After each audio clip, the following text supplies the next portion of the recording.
قدران و مداران سویت ایران ما در هر یک جا امر معروف میکنیم، وادار میکنیم که شرایط به‌جای شده است.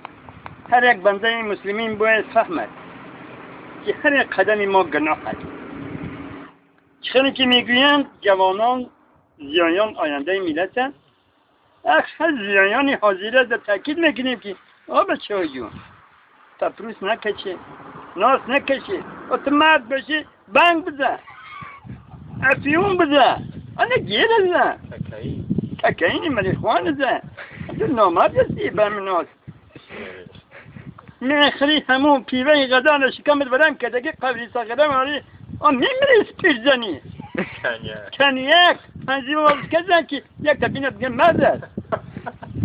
این نامرد برادر به همون چشمی بد نگاه میکنی، در همون دخترها در همون بیوزنها نگاه میکنی، حسد میخری، این نامردی است.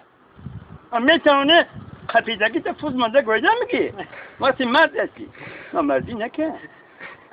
ما در پاچه در میزنیم همین مسئله رو میبینیم. هرچی مرد باشه قپیدگی چه کس کده گویده میگیری، نمیتونه کون تا بجا. با همین برادر عبری معرفی خانزینه ما با خیلی هستید کسی که یگان عرض شکایت دارن همه به عرض زیرین نال خود سیاد که زنگ زنید با ما در تماس باشه.